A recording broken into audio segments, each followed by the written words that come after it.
We are continuing in the Ramchal, in Perek Aleph. The Ramchal writes as follows. He says, V'imtamik od be'inyan tira, ki ha'olam nivra l'shimush ha'adam. If we delve into this a little bit more, we will find that the world itself was created for man. Amnam, hinehu omid b'shikol gadol, ki ha'adam nimshach achar olam mizrachik mi boro, hinehu miskalkel u'mekalkel ha'olam imo. V'musholet ba'atzmo, v'nidbak b'boro, mishtamish min ha'olam rak lios l'siyua lavo boro, hu mis'ala, va'olam atzu mis'ala imo. So this is actually quite a beautiful idea. The Ramchal says, Hashem created the physical world ultimately to serve as a bridge of connection between us and HaKadosh Baruch Hu. So when a person uses the material world to facilitate and enhance his relationship with Hashem, he lifts himself up and lifts the world up as well. When a person uses the physical world, the material world, to create a chasm, to create a distance between himself and God, he brings himself down and the world down along with him. An incredible idea. Because, going back to the positive, when man ultimately uses the world as a bridge, this is what the world was created for. He lifts himself up and he lifts the world up along with him. And again,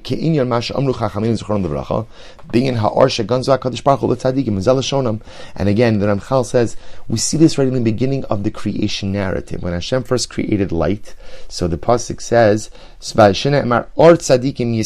so Hashem created the original light of creation.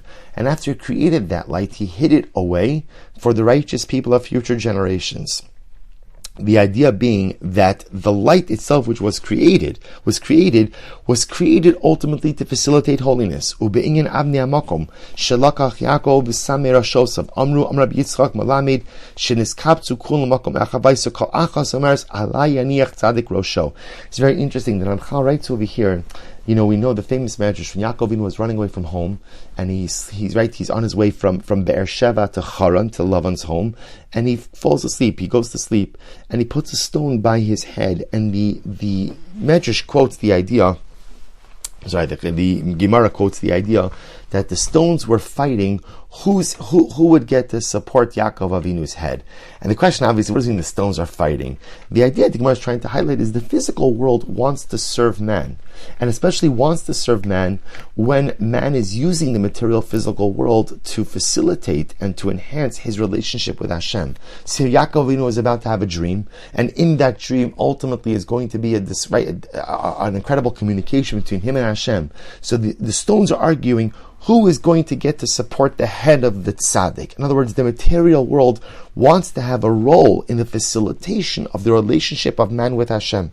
V'hinei, ala ikar hazeh ha'irinu chachaminu zichron levracha, b'medrash kol she'amru zel hashonim, quotes over the medrash in Tehillim, re'es ma'aseh elkim ki miyuchal l'takin es asher ifsu. B'shah shebara kodesh baruch hu es adam arishon, not lo v'echzira kol ilane agan. So this is incredible. Gan Eden, ba'amru lo. When Hashem created man, he took him for a tour around Gan Eden, and he says to man, "V'amar lo, re'ei ma'asai kamanoi mishubachim heim. See how beautiful all my creations are. V'chol ma'aseh barasi b'shvilcha barasi. And everything I created, Hashem says to him, I created for you. Tein dartcha shelo tekala v'tachriv es olami. Please make sure not to destroy my world." So again, in this year, the Ramchal is really continuing on the theme that he had before, namely, in the previous year, the Ramchal was talking about that the idea the world is a struggle. And often what creates the struggle for us is the material world, right? So man has two ways in which to go ahead and use the material world.